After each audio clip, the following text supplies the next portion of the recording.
Hello, everybody. This is Renault, and today I am going to do a book review. Thank you so much for tuning in. Hit that like button and subscribe. And this is going to be part 3 of 5 of the 12. As you can see, this book is well worn. That's just because it's been a while since I had a chance to read it. I read number 2 like 3 months ago. And then I had to catch up with number 3, and it's been a while. So that's the reason why this is the dinged and damaged. I put it off to the side. I've done a whole lot of moving around, and I realized I never really finished the review of number 12, the series, anyway. And since the 12 is going to be coming back very soon, I figure, well, I better hurry up and finish this before the new series comes out. And this is published by Alterna Comics. Now, as you can clearly see. Now, one of the things I like to do is just right off the bat do a review of the cover. And so, as you can see, our main character is in a very stressful situation. He's sweating, he's got his gun out, he's contemplative. And then, of course, by the title, A Nightmare Comes True.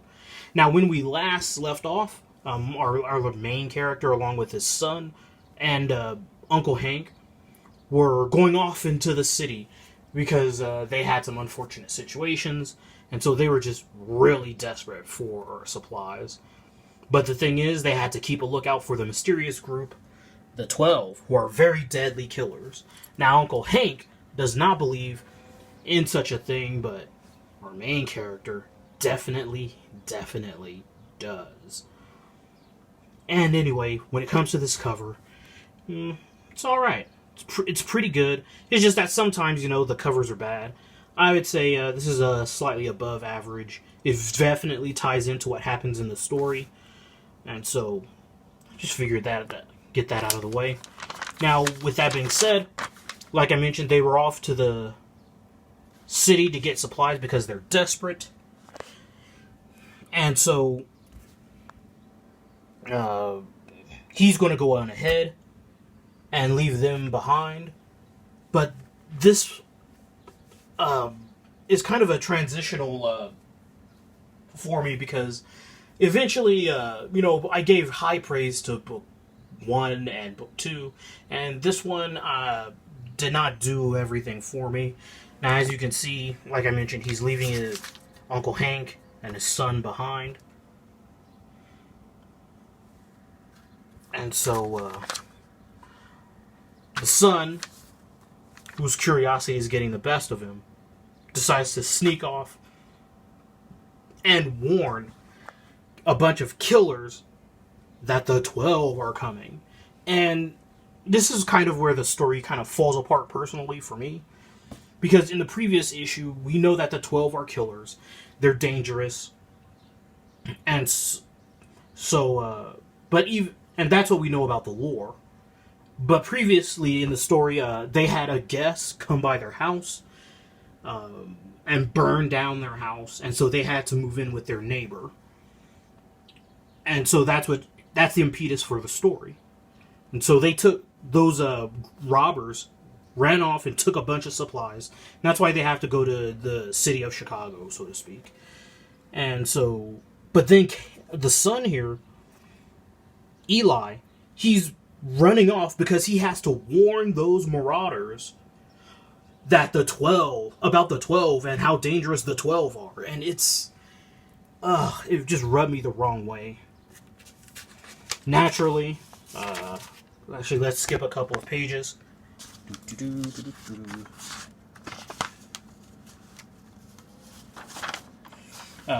He catches up to him. He sees the camp. He doesn't recognize this sign again because his civilization has been destroyed. So they're all running forward. They're literally running into a minefield. Kaboom! Uncle Alvin. Sorry, I said Uncle Hank. Uncle Alvin is knocked unconscious. And the son, being an idiot, doesn't realize that explosion is going to warn everyone within a mile and more. This is my bookmark from Magic Cop. I believe this is actually still in demand. I read the entire 148 pages in one sitting, in one evening. Anyway, so Uncle Alvin is knocked out. But here's the thing that I also had a major problem with. You saw that this is a barren wasteland with nothing around, a random lone tree, nothing, except a random tree. But then after Uncle Alvin gets knocked unconscious, he's near a rock, and it's like, it can never zoom in, but what it says is, I'm sorry, Uncle Alvin, I'm going to hide you just in case. Where is Eli going to hide Uncle Alvin? There's nothing around for miles. There was a bomb that went off that would have alerted everyone within several miles. It's all a bit silly. The son makes a shocking discovery. Those marauders are dead, killed by the 12. As the son enters the camp, he makes this shocking discovery. I'm like, okay, well, this is all for nothing. It's kind of a silly plot point, what I was thinking, to go back and rescue Uncle Alvin. No need to worry. The son tries to leave. He runs into the 12. Dun dun dun. What happens next? XII, an excellent series. One second while I skip some pages. I'm going to be replacing my Bigfoot Bill bookmark as soon as I can. So anyway, the father, Caleb, enters the camp, and he discovers the dead bodies, including his son. And it's tragic for him. It's awful for him. There's a horse, but what doesn't make sense to me is why is there a random, intact motorcycle still in the camp? Resources are hard to come by. A motorcycle is much more practical than a truck or a car in this kind of setting.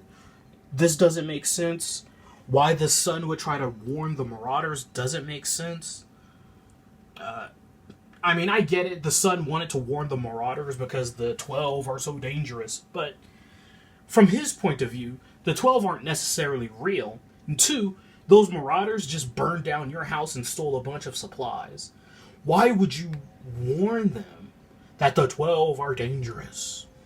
So this, like, when someone is in a state of distress, you kind of like human empathy. Oh no, that's so terrible. When someone is in distress because of their own stupidity, it's kind of like, well, I mean, it sucks to be you, but...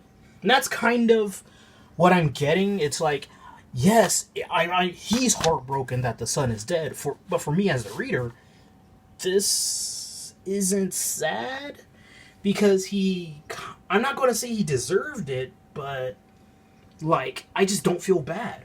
And this doesn't make sense. So anyway, the father decides to take the motorcycle with no explanation for why it was left there. And get the heck... He buries his son, and I don't know if he buries everyone else, but he definitely buries his son. And by the way, I don't know if anyone has ever done any digging, but I remember as a kid, well, more like 16, 17, I was doing volunteer work for Habitat for Humanity. And we had to, like, dig holes to put trees in. And digging holes is hard work. Dirt is heavy. And so, I mean, maybe it's because I was just 16, 17, but I remember how freaking hard it was. So he digs a grave for his son, and I get it. You have to do it, but aren't you trying to get supplies? Aren't you desperate to get supplies for the rest of your family? The ones who are still alive? Why would you spend hours digging? I don't know. Again, maybe it's just because I found the son completely unsympathetic after he was like, I have to warn the marauders about how dangerous the 12 are. And that kind of just took me out of the sympathy. But anyway, let's skip a couple pages. Oh, hey, the Uncle Alvin. Remember when he got knocked out? Well, the father has come across, and he's like, why didn't you protect my son? I should just kill you now, etc., etc. He's not wrong. I'm more surprised that he didn't just kill him out of pure frustration, but instead, you're right. But instead, listen to this. Wait, you're as much to blame as me. You shouldn't have left us behind. You shouldn't have left. I mean, it's true, but I just don't see how that would be like, okay, I guess I won't kill you. Like, I don't know, man. It just seems like he should have killed Alvin out of sheer frustration.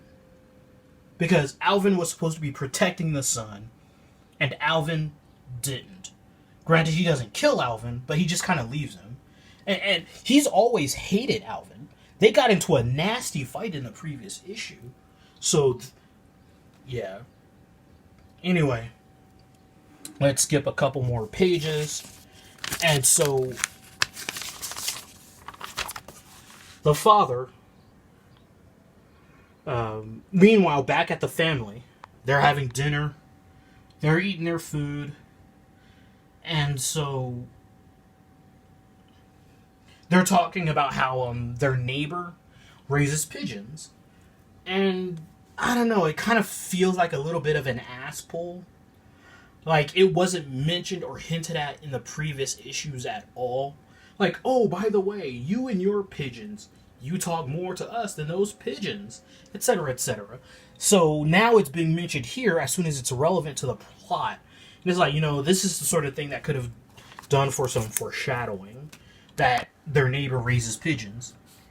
Now, again, this is after the end of the world, and they're not necessarily sure what the pigeons are for, but we recognize that they're messenger pigeons, which means that he can use messenger pigeons to stay in contact with people who are far away. They don't know that, but we know that. And another thing that seems a little bit like an ass pull is that as they're talking, they suddenly get sleepy. Oh, so sleepy.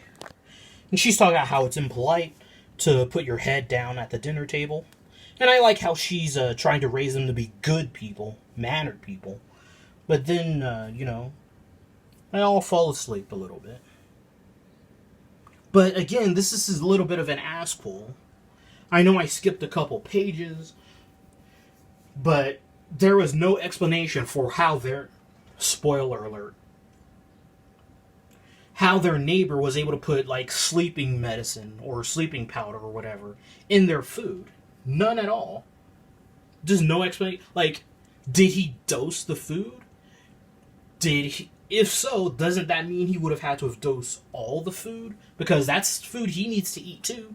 He didn't know what they were going to make next. By the way, as a reminder, the family is in the neighbor's bunker. Bomb shelter, actually. It's a converted bomb shelter. And that's where their neighbor lives. But again, yes, I get it. It's to show how they got kidnapped and caught. But, we didn't see this happen. What's that thing that your boy Zach has trouble with, too? It's another issue of conveyance. We didn't see how that got conveyed. Let's skip a couple of pages.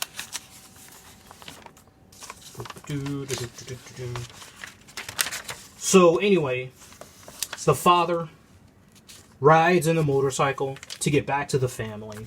He's getting ambushed by the 12, and he gets the better of them, and they can't get him. He tries to escape, but they've taken the wheel, so he can't escape. He runs to his truck, and this is where we were at the beginning of the series. They've got him surrounded. He's going to try and get in there and escape. He can't. In fact, another issue of conveyance, but it's small. They shoot him in the leg, but I would have preferred it if they showed him getting shot and falling down as 2 panels instead of 1. He's really pissed off, etc., etc. They're injecting him with this whatever. And lastly, here's the big reveal. This person, who may or may not be the leader of the 12, is their neighbor. When you wake up, you'll be in a better place. So overall, this issue was a major step down. It had several conveyance issues, things that I considered plot issues. But again, overall, the series is still good. It's just this was a 3 of 5, and this was a step down. Anyway, this bookmark is for The Flying Fortress. This I was not able to back the initial campaign, but I did back it during the Battle Damage campaign, and this is an excellent bookmark, just excellent. Anyway, thank you so much for tuning in. Once again, hit that like button and subscribe, and I hope you all enjoy the rest of your day. Bye bye.